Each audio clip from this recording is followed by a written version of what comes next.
నమస్కారం. అంటే ఇటువంటి పరిస్థితుల్లో మీతో మాట్లాడాల్సి వస్తున్నందుకు బాధపడుతూనే మాట్లాడుతూ ఉన్నాం. ఎవరికైనా ఫ్యామిలీ అంటే గౌరవం, ఆ కుటుంబ గౌరవాన్ని కాపాడుకోవాల్సిన బాధ్యత ఉంటుంది. ఇప్పుడు మీరు రచ్చకెక్కారంటే దానికి చాలా కారణాలు ఉంటాయి. కానీ మీ భర్త దువ్వాడ శ్రీనివాస్ గారు చెప్పేది ఏంటంటే, నా భార్యకు రాజకీయ ఆకాంక్ష ఎక్కువ. తను చేసిన ఫస్ట్ ఎలిగేషన్. మీకు రాజకీయ ఆకాంక్ష ఉందా? మీరు రాజకీయంగా ఎదుగుదాం అనుకుంటూ ఉన్నారా? భగవంతుడు ఉన్నాడు, దేవుడు ఉన్నాడు. నాకే రాజకీయ ఆకాంక్ష ఉంటే నేనే సార్ ఎమ్మెల్యే క్యాండిడేట్ ని. ఆయన రాడు. నేను 2001లో జడ్పీటీసీ, మా ఫాదర్ 83 నుండి ఎమ్మెల్యేగా ఇక్కడ కంటెస్ట్ చేస్తున్నారు. మా తాతగారు లక్ష్మీపతి దొరగారు, మా డాడీ వాళ్ళ ఫాదర్ ఎమ్మెల్యేగా కంటెస్ట్ చేశారు. నేను 2004లో ఎమ్మెల్యేగా కంటెస్ట్ చేశాను. మా ఫాదర్ 86 లో ఎంపీపీగా కంటెస్ట్ చేశారు. నేను వద్దనుకున్న తర్వాత శ్రీని గారు రాజకీయాల్లోకి వచ్చారు. నేను ఆయనకి సపోర్ట్ చేయబట్టే ఈ రోజు ఆయన రాజకీయాల్లో ఉన్నారు. 2006లో ఆయన జడ్పీటీసీగా పోటీ చేశారు శ్రీని గారు. 2006లో జిల్లా పరిషత్ వైస్ చైర్మన్ రాజశేఖర రెడ్డి గారు ఇచ్చారు. మరి వాణి గారు, మొన్న రీసెంట్ గా జరిగిన ఎన్నికల్లో మీరు సపోర్ట్ చేయలేదా మీ భర్తకి? మరి ఆయన ఓడిపోయారు కదా టెక్కల్లో అచ్చెన్నాయుడు చేతిలో. సార్ నేను పాజిటివ్ చేయలేదు, నేను నెగిటివ్ చేయలేదు. అది అతను చెప్పుకోవడం కాదు, ఎంటైర్ క్యాడర్ తెలుసు. మౌనంగా ఉండిపోయిన ఆయన ప్రవర్తనకి. ఎప్పటి నుంచి అనుమానం ఉందండి దువ్వాడ శ్రీనివాస్ గారి మీద మీకు? సార్ ఆగస్ట్ 2022లో నాకు చిన్న సర్జరీ అయింది. నేను ఆ టైంలో గడప నేను యాజ్ టెక్కల్ జడ్పీటీసీ నేను గడప ప్రోగ్రామ్ అనేది జరిగింది. అప్పుడు నేను పబ్లిక్ లోకి వెళ్ళలేదు, ఎందుకంటే నాకు చిన్న సర్జరీ అయిందని. అప్పుడు క్యాడర్ అనే వాళ్ళు తిరిగారు. అప్పుడు నాకు ఇలాంటి అలిగేషన్స్ ఆయన పట్ల క్యాడరే చెప్పారు. ఆ మెసేజ్లు కూడా ఉన్నాయి. నేను ఏమి ఫేక్ గా చెప్పింది కాదు. ఆ మెసేజ్లు చూసింది క్యాడర్లే చెప్తున్నారు అని కూడా నేను నిలదీయడం జరిగింది. జరిగేటప్పుడు ఆయన ఏం చెప్పారంటే, ఆవిడకి కొంత ఓట్ బ్యాంక్ ఉంది, నేను ఈసారైనా గెలవాలి కదా, అందరికి సపోర్ట్ చేయమని చెప్పు అన్నారు. అంటే సరేలే శ్రీని గారు ఈసారైనా గెలవాలి, మీరు అవన్నీ పక్కన పెట్టండి, ఎంతో మంది ఎన్నో చెప్తారు, దాన్ని పట్టించుకోవద్దని కూడా నేను అందరి క్యాడర్ చెప్పడం జరిగింది. వన్ ఫైన్ మార్నింగ్ నాకు పిల్లలు క్వశ్చన్ చేశారు, ఆవిడెవరు చాలా వర్స్ట్ గా బిహేవ్ చేస్తుంది అని అంటే, ఏంటమ్మా ఏం జరిగిందంటే ఆవిడ మెసేజ్లు కొన్ని నాకు పెట్టడం జరిగింది, స్క్రీన్ షాట్స్. అప్పుడు నేను అలర్ట్ అయ్యి అడగడం జరిగింది. మీరు ఎప్పుడైనా మాధురి గారితో డైరెక్ట్ గా ఈ వ్యవహారానికి సంబంధించి మాట్లాడారా? ఎందుకు నా భర్తను బుట్టలో వేసుకున్నావు, నా కుటుంబంలో ఎందుకు రచ్చరేపుతున్నావు అని చెప్పి? అలా నేను ఎప్పుడు అడగలేదు సార్. కానీ తను చెప్తోంది, ఆయనకి పెళ్ళయింది, నాకు పెళ్ళయింది, ఆయన విడాకులు తీసుకోలేదు, నేను విడాకులు తీసుకోలేదు, ఆయన కుటుంబంలో ఇబ్బంది ఉంది, మా కుటుంబంలో కూడా ఇబ్బంది ఉంది, కాబట్టి మేము కలిసి ఉంటూ ఉన్నాం, ఆయన ఒక ఫ్రెండ్, ఫిలాసఫర్, నాకు గైడ్ లాంటి వాళ్ళు, మేము కలిసి ఉంటే తప్పే ఉంది, ఇది అడల్టరీ తప్పే ఉంది అంటూ ఉన్నారు. కోర్టులు కూడా దీన్ని యాక్సెప్ట్ చేస్తాయి, అదేమి తప్పేమి కాదన్నట్టుగా చాలా లైటర్ వేలో మాట్లాడుతూ ఉన్నారు మాధురి గారు. ఆవిడ ఇలాంటి అఫైర్స్ తో ఉంటే ఉండొచ్చు, ఆవిడకి లైట్ అనిపించుకోవచ్చు, లేకపోతే కోర్టు తాలూకా ఇవి రైట్స్ ఉన్నాయని చెప్పుకోవచ్చు. ఒక్కొక్కరి వ్యక్తిత్వం అది. అలా తిరిగిన లేడీస్ మనం ఎంతమందికో చూసాము, ఇలాంటి చట్టాల కోసం చెప్పొచ్చు. ఆవిడ వచ్చేమో ఒక క్షణం చెప్తాది ఫ్రెండ్ అని, ఒక క్షణం చెప్తాది నేను ఆయనతో కలిసి ఉన్నాను, నాకు ఇది ఉంది, రిలేషన్ ఉంది అని చెప్తాది. ఒక క్షణం ఏం చెప్తాదంటే, మేమేదో అన్నాం కాబట్టి సూసైడ్ చేసుకుంటే శ్రీని గారు వాదార్చారు అని చెప్తుంది.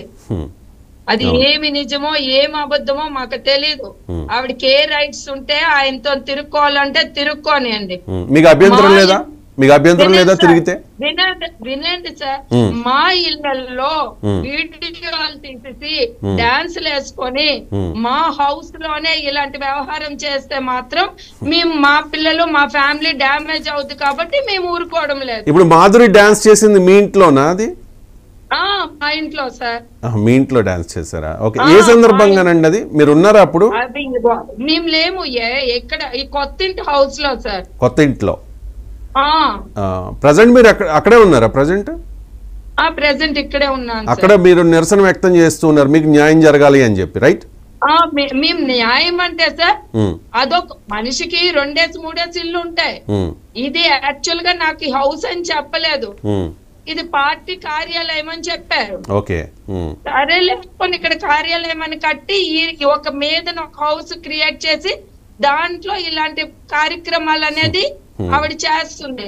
Okay, right. అండ్ ఇంకొక ఆరోపణ ఏంటంటే మీకు ఒక మైనింగ్ బిజినెస్ ఉందంట శ్రీనివాస్ గారికి. ఆ మైనింగ్ ఐ మీన్ తన అంటే మీ పేరు మీదకి మార్చాలని చెప్పి మీరు మొదటి నుంచి బాగా డిమాండ్ చేస్తూ ఉన్నారట, గొడవ పెడుతూ ఉన్నారట. నిజమేనా ఈ ఆరోపణ? సార్, మాకు స్వామి దురయ్య అని ఒక ఆయన ఉన్నారు, ఆయన ఫోన్ నెంబర్ ఇస్తాను, ఆయనే మా క్వారీ లీజుకి తీసుకున్నారు. వికాస్ అన్న ఆయన ఒక క్వారీ మాది లీజ్ చేస్తున్నారు. మీ ఫోన్ నెంబర్స్ కూడా ఇస్తాను. ఎప్పుడు ₹1 నేను వాళ్ళకి అడగడం గాని, ఎప్పుడు ఎంత వస్తుంది క్వారీలో అని నేను తెలుసుకోవడం గాని, నాకు ₹1 కావాలని ఆ క్వారీకి వెళ్ళడం గాని, శ్రీని గారికి ఎప్పుడైనా నా పేరు నా క్వారీ రాయని నేను ఎవరి చేత కౌరు పెట్టడం గాని, ఆయన అలాగ ఎప్పుడైనా ఏదైనా ఉంటే ఆయన మాట్లాడాలి. కానీ క్రియేట్ చేసేసి మైన్స్ అడిగిస్తుంది ఏంటి? నాకు అసలు దానికి ఏం సమాధానం చెప్పాలో కూడా నాకు తెలియదు. అసలుకి నాకు తెలియని సబ్జెక్ట్ ఆయన అట్లా మాట్లాడుతుంటే దానికి ఏం మాట్లాడాలి? నాకు ఆ క్వారీ ఇష్యూస్ నేను ఎప్పుడు చూడను. ఓకే, నాకు సంబంధం లేని ఓకే, క్లారిటీ ఇచ్చారు కదా, అది క్లారిటీ ఇచ్చారు. ఇంకొకటి ఏంటంటే మీ ఇద్దరు అమ్మాయిలకి దువ్వాడ శ్రీను ఐ మీన్ మీ భర్త గురించి రాంగ్ గా ఫీడ్బ్యాక్ ఇచ్చారు, ఒక రకమైన విషం ఎక్కించారు, విషం ఇన్ ద సెన్స్ చెడుగా చెప్పారు. అందుకనే నా కూతుర్లు ఈ అభిప్రాయంతో ఉన్నారు, నా పట్ల నా మీద గొడవకు వచ్చే స్థితికి వానియే కారణము. అండ్ ఇంకోటి, మా అమ్మకు నన్ను దూరం చేసింది నా భార్య. అంటే మీరు మీ అత్తగారిని మీ భర్తకు దూరం చేశారట. సార్, ఆయన ఇల్లరికం వచ్చాడు టెక్కలి, ఆయన నేటివ్ పలాస. వాళ్ళు ఈయన పట్టించుకునే స్థితిలోనే లేరు. ఆయన ₹1 కూడా తెచ్చుకోలేదు. ఒక షర్టు ఒక లుంగితో వచ్చారు. మా మమ్మీ వాళ్ళ ఇంట్లోనే స్టే చేయడానికి ఆయన సిద్ధపడ్డాడు. మా సిస్టర్ మ్యారేజ్ అయ్యాక నాకు ఒక ఇన్సల్ట్ గా ఫీల్ అయ్యాను. మా ఇంట్లో ఉండకూడదు, తనకు మ్యారేజ్ అయింది, నేను బయటికి రావాలని. అప్పటికే ఒరిస్సాలోన ఒక బ్రౌన్ క్వారీ ఈయనకు కావాలంటే మా మమ్మీ డాడీ ఫైనాన్స్ ఇచ్చి వేయించారు. వాళ్ళ పేరెంట్స్ మేము ఎక్కడున్నామో, నాకు పిల్లలు ఏంటో, నా ఫ్యామిలీ ఏంటో కూడా వాళ్ళకి సంబంధం లేదు. ఎందుకు అంటే నేను ఇష్టపడి చేసుకున్నాను. ఇష్టపడి చేసుకున్న తర్వాత మా ఇంటి నుండి వెళ్ళిపోయి మా పేరెంట్స్ నెగ్నెస్ చేసుకొని నేను ఈ మ్యారేజ్ చేసుకున్నాను. వాళ్ళ క్యారెక్టర్స్ మంచి కావని వాళ్ళ ఊరు మా పేరెంట్స్ పంపించకన్నా మా పేరెంట్స్ దగ్గరే ఉంచుకున్నారు. ఉంచుకొని మా డాడీ చాలా సార్లు చెప్పేవారు, ఒక పండగకెళ్ళు శ్రీను, ఒక దసరాకెళ్ళు శ్రీను, నీ పేరెంట్స్ చూడు శ్రీను. మా ఫాదర్ పొలిటీషియన్, మా పిల్లల్ని అడగండి. నేను 100 సార్లు పలాస వెళ్దాం అనేదాన్ని, ఒక్క రోజు కూడా. ఎందుకంటే 24 hours వాళ్ళ ఇంటి ఇష్యూస్ తెలియకూడదని మమ్మల్ని తీసుకొని వెళ్ళేవాడు కాదు. రైట్. మీకు ఎక్కడ పరిచయం? అంటే ఇది అప్రస్తుతం కానీ సందర్భం వచ్చింది కాబట్టి అడుగుతూ ఉన్నా. శ్రీనివాస్ గారు మీకు మొదట్లో ఎక్కడ పరిచయం, ఎక్కడ స్టార్ట్ అయింది మీ పరిచయం? రిలేటివ్ అండి. రిలేటివ్. ఓకే, ఇష్టపడి చేసుకున్నారు మీరు? ఇష్టపడి చేసుకున్నారు. లవ్ మ్యారేజ్ అనుకోవచ్చా? ఇష్టపడి చేసుకున్నారు. Love marriage, right. అండ్ ఇంకోటి ఏంటంటే వాళ్ళ బ్రదర్స్ని కూడా దూరం చేశారనేది ఒకటి. తర్వాత మీరు చాలా సార్లు కోపంతో భోజనం కూడా ఆయనకి పెట్టలేదంట, రీసెంట్గా చెప్పారు ప్రెస్ మీట్లో. నేను ఒక మాట చెప్తాను, అవన్నీ నేను కూడా విన్నాను. నా భోజనమే నేను నా చేతితో పెట్టుకోను. చిన్నప్పటి నుండి నాకు సర్వెంట్స్ మీద హ్యాబిట్. నేను ఎక్కడ కూర్చుంటే నాకు ఫుడ్ తెచ్చి పేరెంట్స్ ఇవ్వడం, సర్వెంట్స్ ఇవ్వడం. సో ఆ రకంగా నేను పెరిగాను. డైనింగ్ టేబుల్ మీద నాకు అడుగుతారు కుక్స్ ఏం వండాలి, ఏం ఫుడ్ చేయాలి అని చెప్పి అడిగితే నేను అలాగే చెప్తాను. ఆ ఫుడ్ వండేసి డైనింగ్ టేబుల్ మీద పెట్టేస్తారు. పిల్లలు తింటారు, అతను తింటారు, నేను వెళ్ళి తింటాను. అది ఇప్పుడే కాదు, చిన్నప్పటి నుండి నాకు ఆ హ్యాబిటే ఉంది.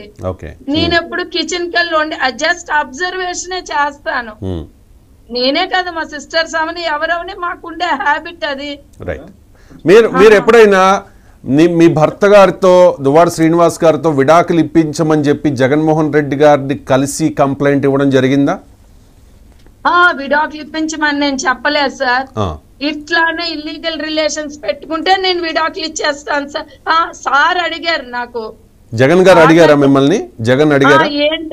ఏంటమ్మా మీరు ఒక 50 years అంటున్నారు, ఆయన ఒక 54, 55 years అంటే నేను అన్నాను 54, 55 కాదు sir, he will be reaching to 60 అన్నాను నేను. అంటే ఏంటమ్మా ఈ ఏజ్ లో డైవర్స్ ఏంటి అని అన్నారు. అంటే సార్ ఆయన నాకు డైవర్స్ ఇచ్చేస్తానని సీఎం గారు చెప్పారు, మరి ఏమని ఏంటో ఆయనే అడిగారు నాకు. ఇది ఎలక్షన్స్ కి ముందు జరిగిన వ్యవహారం అండి జగన్ గారితో మీరు మాట్లాడింది? అవును సార్, ఎలక్షన్స్ ముందు జరిగింది. ఓకే, ఎన్నికల ప్రచారంలో మీ భర్త గారైన దువ్వాడ శ్రీనివాస్ గారి గురించి మంచి సర్టిఫికెట్ ఇస్తూ టెక్కల్లో ప్రచారం కూడా చేశారు కదా జగన్. చాలా సౌమ్యుడు, మంచివాడు, మంచి క్యారెక్టర్ ఉన్నవాడు దువ్వాడ శ్రీనివాసు, మీరు గెలిపించండి ఖచ్చితంగా నా తమ్ముడు అని. మీరు వినే ఉంటారు అది. అవును, మరి ఆ సర్టిఫికేట్ కి భిన్నంగా ఉంది ఇప్పుడు మీరు చెప్పే పాయింట్స్ అన్ని కూడా. సార్ పార్టీ దగ్గర ఆయన మేనేజ్ చేశారు సార్. అది జగన్ అన్న దగ్గర మేనేజ్, పాపం ఆయన ఒక అభిమానంతో ఒక గౌరవంతో మా కుటుంబాన్ని ఇచ్చారు. దాన్ని ఆయన మిస్యూజ్ చేశారు. మిస్యూజ్ చేసి అబద్ధాలు చెప్పేసి, వైఫ్ మీద కూడా అబద్ధాలు చెప్పేసి, పిల్లలను కూడా ఆయన నుండి నేను దూరం చేస్తానని అబద్ధాలు చెప్పేసి ఏవేవో క్రియేట్ చేసేసి, మరి సీఎం దగ్గర అంత పర్సనల్ గా మేము వెళ్ళి ఏం చెప్పలేము కదా సార్. ఆయన ఏం చెప్పారు ఏమైందో అట్లా, మరి అవి సీఎం గారి దృష్టిలో ఉన్నారేమో.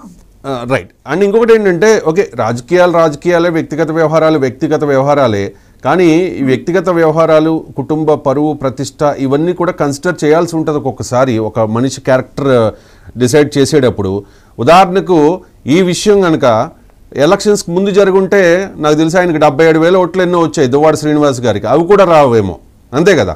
కాబట్టి నేను ఒకటే చెప్తాను సార్, నేను డైరెక్ట్ గా తిరిగి ఆయన కోట్ అయ్యొద్దంటే డిపాజిట్లు కూడా రావు. అదే మీరు కానీ అందుకే సైలెంట్ గా ఉన్నారు. నేనేమనుకున్నానంటే సార్, ఈయన బిహేవియర్ తో ఈయన ఓడిపోతారనేది నాకు తెలుసు, కానీ జగనన్న గెలుస్తారనేది నా ఒపీనియన్ ఉండేది. ఓకే, కాబట్టి జగన్ ని మీరు అదే పార్టీలో ఉన్నారు కాబట్టి, జడ్పీటీసీగా కూడా ఉన్నారు కాబట్టి, మీ అధినేత జగన్మోహన్ రెడ్డిని ఈ ఇష్యూలో మీరు ఏం డిమాండ్ చేయదలుచుకున్నారు? ఆయన మీ పార్టీలో ఎమ్మెల్సీ కూడా కదా, మీ భర్త మాత్రమే కాదు, మీ పార్టీ ఎమ్మెల్సీ ఆయన. అంతే కదా. కాబట్టి ఏం డిమాండ్ చేయాలనుకుంటున్నారు మీ పార్టీ అధినేతకు మీరు? ఇట్లాంటివి క్యారెక్టర్ పరంగా పద్ధతిగా ఉండాలి, పార్టీని డ్యామేజ్ చేయకూడదు, ఇలాంటి ఇల్లీగల్ అఫైర్స్ ని పార్టీకి రోడ్డు మీదకి ఈడ్చకూడదు, ఏమైనా ఉంటే అది విత్ ఇన్ 4 walls ఉండాలి. ఇట్లాంటివి చేసేటప్పుడు నా డిమాండ్ ఏంటంటే పార్టీ ఖచ్చితంగా ఆయనకి సస్పెండ్ చేయాలి. ఎందుకు అని అంటే క్యాడర్ డ్యామేజ్ అవుతున్నారు, ఒక కుటుంబమే డ్యామేజ్ అవడం లేదు, క్యాడర్ డ్యామేజ్ అవుతున్నారు. క్యాడర్ కూడా చాలా సార్లు సీఎం సార్ తో చెప్పారు, ఈయనైతే మనం గెలము ఇక్కడ అవ్వదు అని కూడా క్యాడర్ కూడా చెప్పారు. ఒక 50-100 మందితో సీఎం గారు మీటింగ్ కూడా పెట్టడం జరిగింది. రైట్. అప్పుడు డైరెక్ట్ గా క్యాడర్ కూడా చెప్పడం జరిగింది. సర్వేలో కూడా ఇదే విషయం తెలిసిందట, అయినా కూడా టికెట్ ఇచ్చారని ఒక ఇది. అదే సార్, సర్వేలో కూడా తెలిసింది. మరి నాకు అదే అక్కడ వాస్తవ విషయం ఏం జరిగింది అనేది మరి నాకు తెలీదు. రైట్. ఇంకొకటి అడుగుతాను, అది అప్రస్తుతమైన కూడా సందర్భం వచ్చింది కాబట్టి అడుగుతాను నేను. అంటే పవన్ కళ్యాణ్ ఎక్కువగా తిట్టడం అనేది దువ్వాడ శ్రీనివాస్కి, మీ భర్త గారికి ఇబ్బంది అయిందా ఈ ఎన్నికల్లో? ఎందుకంటే చాలా అగ్రెసివ్గా జగన్ అండ చూసుకుని మాట్లాడేవారు. ఓకే, పార్టీలే, కానీ ఒక మహిళగా చెప్పండి, పవన్ కళ్యాణ్ ముగ్గురు పెళ్లాల గురించి లేకపోతే వాళ్ళ ఇంట్లో ఆడవాళ్ళ గురించి పదే పదే వైసీపీ నాయకులు టార్గెట్ చేశారు. సో దువ్వాడ శ్రీనివాస్ గారు కూడా, మీ భర్త గారు కూడా పదే పదే పవన్ కళ్యాణ్ని కాస్త శృతి మించే మాట్లాడారు. అది కూడా కొంచెం డ్యామేజ్ చేసింది అనుకోవాలా? సార్ ఒక మహిళగా చెప్పండి, వైసీపీ నాయకురాలుగా చెప్పొద్దు, ఒక మహిళగా చెప్పండి. రాజకీయాల్లో ఎవరున్నే నేను ఒకటే అంటాను సార్, ఒక వేలు మనం ఎదుటి వారి వైపు చూపించేటప్పుడు హౌ ఫార్ మనం కరెక్ట్ గా ఉన్నామని ఆలోచించుకొని మనం మాట్లాడాలి.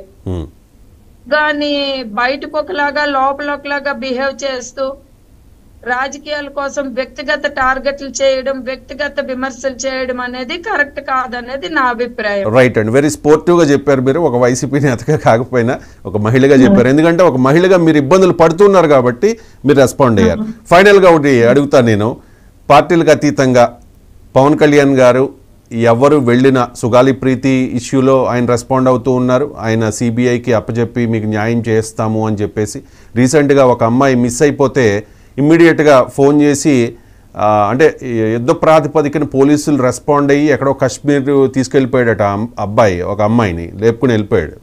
అమ్మాయిని కూడా ఇక్కడికి తీసుకొచ్చిన పరిస్థితి. నా పాయింట్ ఏంటంటే, మీకు అన్యాయం జరిగింది కాబట్టి మీరు వెళ్ళినా కూడా పవన్ కళ్యాణ్ గారు ఖచ్చితంగా రెస్పాండ్ అవుతారు, మీకు న్యాయం చేస్తారు. పార్టీలకు అతీతంగా మీకు న్యాయం జరగాలని మీరు అనుకుంటున్నారు కాబట్టి పవన్ కళ్యాణ్ గారిని కలిసే అవకాశం ఉందా? సార్ నేను ఒక మాట చెప్తున్నాను సార్, చెప్పండి. ఇప్పుడు వరకు నేను రోడ్ ఎక్కలేదు సార్ ఈ ఇష్యూలో. అవును, విత్ ఇన్ 4 walls వచ్చాను. ఎందుకంటే నేను ఒక చిన్న పార్టీ, ఒక కాన్స్టిట్యున్సీ లెవెల్లో లీడర్ని, నలుగురు సమస్యలు వినే వ్యక్తిని. నా దగ్గర కూడా ఇలాంటి ఎన్నో సమస్యలు వచ్చాయి.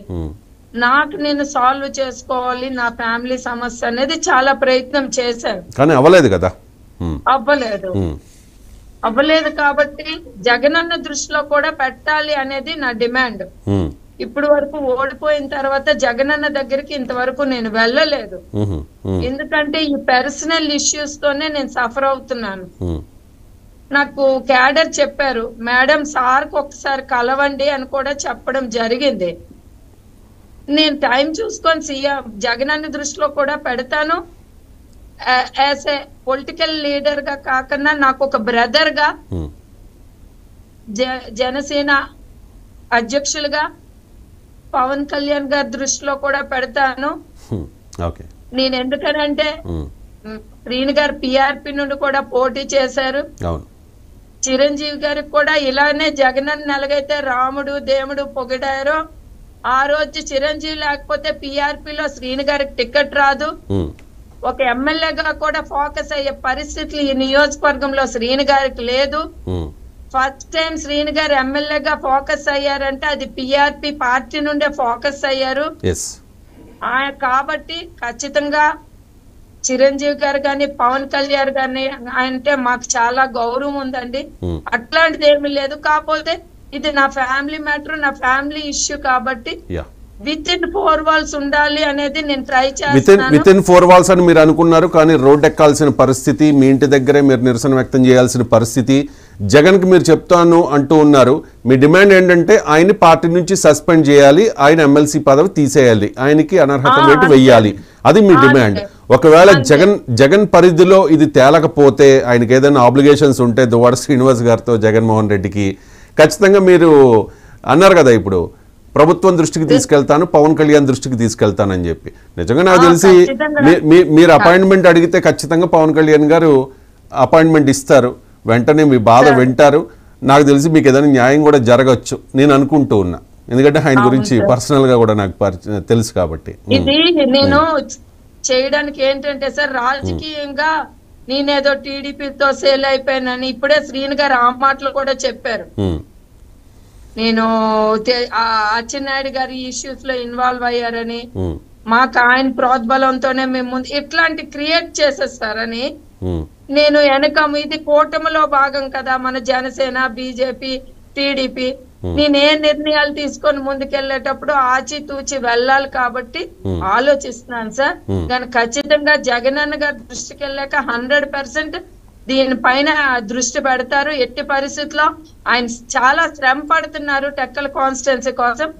ఖచ్చితంగా శ్రీని గారికి పిలిచి కరెక్ట్ చేస్తారు అనేది నా ఫీలింగ్ సార్. ఓకే, కరెక్ట్ చేయడం అంటే ఓకే, మాధురితో ఆ సంబంధం వదిలేసాయి, మీ ఫ్యామిలీని బాగా చూసుకో, మీ కుమార్తెల్ని బాగా చూసుకో, మీ ఐఎమ్ సారీ మీ వైఫ్ వాణితో మాత్రమే ఉండండి, ఇటువంటి లీగల్ కాంటాక్ట్స్ కంటిన్యూ చేయకండి, అలాంటిది కంటిన్యూ అయితే కనుక ఖచ్చితంగా మీ మీద యాక్షన్ ఉంటుందని జగన్మోహన్ రెడ్డి గారు చెబితే, ఒకవేళ ఆ మాట దువ్వాడ శ్రీనివాస్ గారు విని ఆ రకంగానే నడుచుకుంటే అప్పుడు మీకు ఓకేనా ఆయనతో కలిసి ఉండడానికి? సార్ నేను ఒకటే చెప్తున్నాను, ఈ రోజు ఇక్కడికి వచ్చాను అని అంటే ఇంట్లో కలిసి ఉంటామా కలిసి ఉండమా అనేది అనవసరం. చాలా మంది వైఫ్ అండ్ హస్బెండ్స్ అనే వాళ్ళు ఒక ఇంట్లోనే ఉంటారు, పెడమొక్కంతో ఉంటారు. అది ఏమి ఇంటర్నల్ గా జరుగుతుంది అనేది దట్ ఈస్ సెకండరీ. బట్ సొసైటీలో కలిసి ఉన్నామా అనేది హలో మాట్లాడండి. సొసైటీలో మాత్రం పిల్లలు డ్యామేజ్ కావకూడదు, పేరెంట్స్ అనే వాళ్ళు ఇలాగున్నారు అనేది నా పిల్లల మ్యారీడ్ లైఫ్ మీద గానీ ఇంపాక్ట్ పడకూడదు అనేది నా ప్రయత్నం నేను చేస్తాను. ఖచ్చితంగా ఒక అమ్మాయికి మీరు ఒక అమ్మాయికి పెళ్లి అయిపోయింది, ఇంకో అమ్మాయికి పెళ్లి అవ్వాల్సి ఉంది, ఖచ్చితంగా కన్యాదానం చేసినప్పుడు మీరు పీటల మీద మీరు ఇద్దరు ఉండాలి కదా, అది సాంప్రదాయం కదా. అవునవును. కాబట్టి ఈ సమస్యకు పరిష్కారం వస్తుందని ఆశిద్దాం. 4 walls అదే ఎవరికి తెలియకుండా గుట్టుగా. ఎందుకంటే సార్ నాకు దీన్ని నిన్నటి నుండి నేను చూస్తున్నాను, రాజకీయంగా లాగుతున్నారు. ఏదో తెలుగుదేశం హెల్ప్ చేసుకున్నాము అట్లా తెలుగుదేశం వాళ్ళు ఆయన ఏదో టార్గెట్ చేసి మా ద్వారా చేయిస్తున్నారు అనేది శ్రీని గారి ప్రెస్ మీట్ లో ఇప్పుడే నేను చూసాను. ఇప్పుడు చేయించి ఉపయోగం ఏముంది? ఆయన ఓడిపోయిన తర్వాత అదేదో ఎలక్షన్స్ కి ముందు అయితే ఒక ఆరోపణ చేసిన అర్థం ఉంటది. అవును, కానీ ఇప్పుడు అంతా అయిపోయిన తర్వాత ఇప్పుడు చేసే ఉపయోగం ఏముంది? ఇప్పుడు ఎన్నికలు ఏం లేవు కదా. సోషల్ మీడియాలో హైలైట్ అవ్వడానికి, లేకపోతే ప్రతిపక్ష నాయకులు ఎవరిమైనా ప్రతిపక్ష నాయకులు నిజంగా చేస్తే చెప్పొచ్చు, నాకు ఇలాగా టీడీపీ నుండి ఇబ్బంది ఉంది, లేకపోతే ఇంకొక పార్టీ నుండి ఇబ్బంది ఉంది అనేది మనం చెప్పొచ్చు. కానీ దాన్ని వ్యక్తిగతంగా హైలైట్ చేసుకొని రాజకీయం, ఫ్యామిలీ మ్యాటర్ ను కూడా రాజకీయం చేయకూడదు కదా. చూద్దామండి, మీరు జగన్మోహన్ రెడ్డి గారిని కలిసి చెప్తానని చెప్తూ ఉన్నారు. ఒకవేళ అది కాకపోతే పవన్ కళ్యాణ్ కూడా కలుస్తానన్నారు. ఖచ్చితంగా పవన్ కళ్యాణ్ కలిస్తే, పవన్ కళ్యాణ్ జనసేన లీడర్ తో పాటు బ్రదర్ గా కూడా, ఒక బ్రదర్ గా, ఒక దీనిగా కూడా మేము ఇది బయటకి ఇష్యూ రాకుండా ఆయన దృష్టిలో పెట్టడానికి